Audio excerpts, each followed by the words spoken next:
We begin now from the Senate. Now, as the plenary resumes today, all eyes are on suspended Senator Natasha Akpoti-Uduaghan's planned return to the chamber, a move expected to ignite drama. Despite Akpoti-Uduaghan's declaration that she will resume duties based on a federal high court ruling, Senate spokesperson Yemi Adaramodu reiterated that no binding court order mandates her immediate recall. The Senate maintains her suspension remains valid until it expires, warning that any attempt to resume prematurely would be seen as a breach of due process and an affront to Senate authority. The standoff marks a critical test of institutional authority and judicial interpretation. Meanwhile, socio-political activist Aisha Yesufu has promised to accompany suspended Senator Natasha Akpoti-Uduaghan to the National Assembly on Tuesday as the embattled Kogi Central lawmaker insists on resuming office despite the Red Chamber's opposition. Yesufu slammed the Senate for what she described as systemic bias and unconstitutional actions against women in politics. Citing a court ruling that nullified the senator's suspension, she said Akpoti-Uduaghan has every legal right to return. The activist also accused the Senate of disobeying court orders and criticized the judiciary for allegedly bowing to political pressure. Akpoti-Uduaghan, speaking from her hometown, reaffirmed her decision to resume work on the 22nd of July, saying her suspension had hampered her legislative responsibilities, but not let her service to her constituencies. And now joining us on the news to discuss more on this is a legal practitioner, Okiki Adeniran. He is a partner, Fotis Lots LP. Thank you so much, Okiki Adeniran, for joining us on the news. Good afternoon. Good afternoon to you too. All right, I'm going to start off by asking, is the Senate legally justified in trying to prevent Senator Akpoti-Uduaghan's return despite the court's advice to reconsider her suspension duration? Yeah, I believe that the Senate are justified. And I'm saying this because there's a judgment of the courts, and after the judgment of the courts, they've gone further and gone ahead to appeal that judgment. Now, what this is classified is that the matter is sub judice. It means that it's still before the court. It's still being considered by the court. And as a matter of fact, the judgment which has been delivered in favor of Senator Natasha, right, would have been stayed at this point in time. The execution of that judgment would have been stayed, right? So if we have a situation such as this, what is required is, maintain status quo until, there is another judgment. Now, the court has made an order. The federal court made an order saying she should be reinstated. However, there is now a notice of appeal which has been filed, and the matter has been, taken upstairs. And let me also add that Senator Natasha also, appealed the part of the judgment. If the normal way about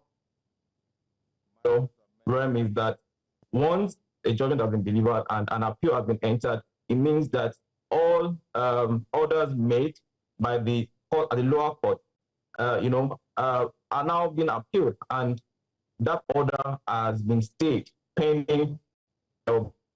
So legally speaking, and talking about the court, the Senate saying that Senator Natasha should not come to the Red Chambers yet. They are right, as regards what is happening in courts at the moment. Mm. So how does the ongoing appeal filed by the Senate President affect the enforcement of the Federal High Court's judgment on the senator's suspension? So basically, now that the judgment has been appealed, a motion for stay of execution will be filed at the Federal High Court. And once a motion for stay of execution has been filed, sincerely, what it means is that even the person who has the judgment in his or her favor is supposed to stay execution and go to the appeal court. It means that a particular party is not, comfortable with what has happened at the court downstairs. And, it's basic. It means that a party has started to take the matter up and say, oh, another court to look at what has been decided. So that's it. It's for now. The judgment below, however, is being delivered or Senator Natasha. Yes, it's the system of justice in Nigeria is that once a judgment like that is delivered, you can decide, to go to another court, which is a court of appeal, even after court of appeal, a Supreme Court, right, to go and ask further questions, and even if it is interpretation or for another set of to look at it. And the federal court was just a judge, and the appeal court is going to be like three judges, looking at why the lower court decided, that's what they've said in the judgment of the lower court to be upheld. So at this time, it's legally speaking, it's correct, it's fine, and we await what the appeal court will decide. So, what legal consequences could arise if Senator Akpoti-Uduaghan attempts to enter and actually participate in the Senate plenary against its warnings? Well, legally speaking, the legal consequence, it's just straightforward. If the court has already stayed the execution of the judgment, what it means is that an order has been made that stay the execution and maintain status quo. If she goes to the house, against that order, it's contempt of court, and she can be charged for contempt, right? And as we speak, I believe that a lot of lawyers probably would have advised her on the right thing to do at this time. That's even if you have gotten judgment, still the other parties to has a right to approach another court to review the judgment has been,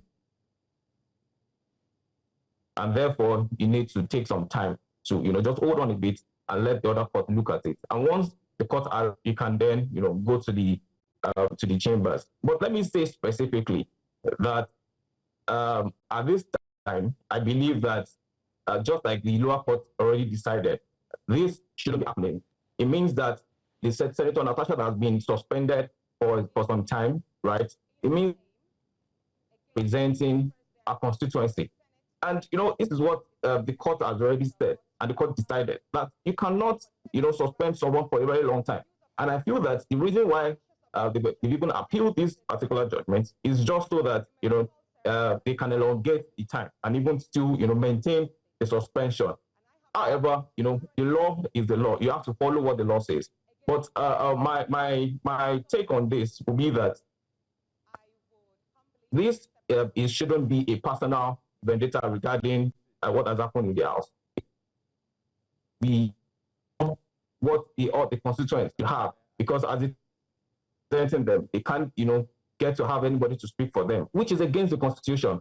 As because they should have someone who is representing them at the house. But right now, the person has been suspended based on the personal vendetta between the representative